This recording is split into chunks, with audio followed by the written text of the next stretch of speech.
there. They're like, I don't know, it's like perfection in a bottle. I don't know.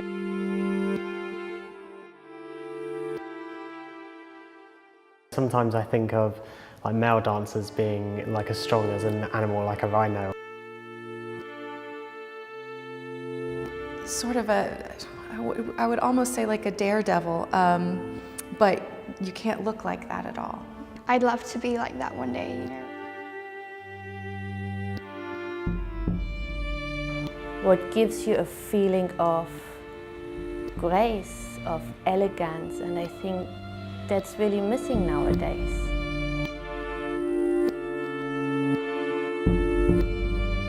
I just knew I kind of craved moving that way. I didn't think I could. I was older and I wasn't thin. And I was seeing Francisca, the teacher in our class, for other things. And then she's like, why don't you come to class? And then I would have to go, and then I would be confronted with, having to look at myself in the mirror and all that kind of stuff. And it wasn't easy, but you just ask yourself, how complicated do you want to make this? And why don't you just do it for the reasons that you enjoy it? When I came to London, I got just very interested in everything that was going on, got very immersed in the arts. I eventually wanted to go and see a performance. It was one of those little events that don't happen so often in life, when you're watching something and your hair's in the back of your neck stand up and a little light goes on and you think, where has this been all my life? And coming to class and finding out how incredibly difficult and challenging, and then realising actually the people watching had actually been doing this since they were kids, and they were incredibly talented, and they had an enormous facility. Being able to do something that I couldn't, and still can't today, is express yourself in the way that you want to express yourself. I have to say, I always cry at Swan Lake. I always cry at Giselle.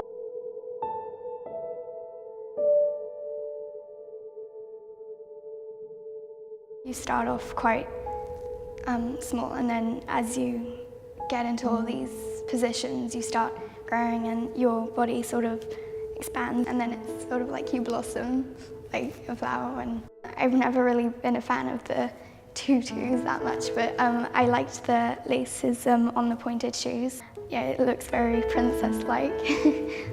I went to an all-boys school, and I was regularly playing football and stuff like that, so I think a lot of people thought it was quite an unexpected hobby. For your first year, you have to have a bit of a sense of self-delusion in some respects, because otherwise, if you looked at yourself in the mirror and realised that you just looked terrible, no one would ever come back. If I'm the only guy, which does happen sometimes, it can be a little bit strange. And I think a lot of people looking at the window think it's a little bit strange.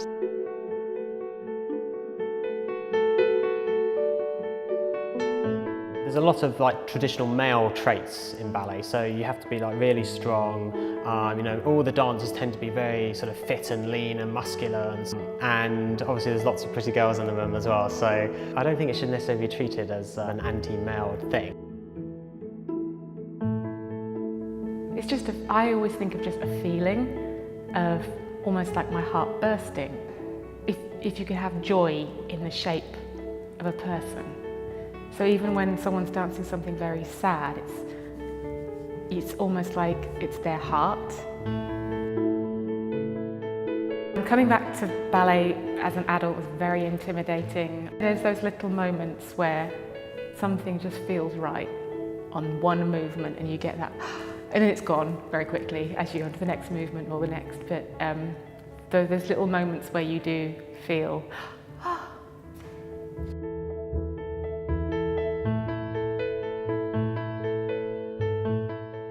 For every young aspiring dancer, you don't think about teaching at all. All you want to do is being on stage and dance yourself. And then you come to the ballet company and suddenly you're nobody. So it was a struggle. I stopped dancing professionally because I lost all my joy and love for ballet. So when I was asked by my teacher I need to cover all his classes whilst he's away, I had no choice. I had to go and teach, and I loved it from the very first moment. Through teaching my students, I could see ballet through their eyes again. I could see the pure joy of the way this ballet moves can make you feel.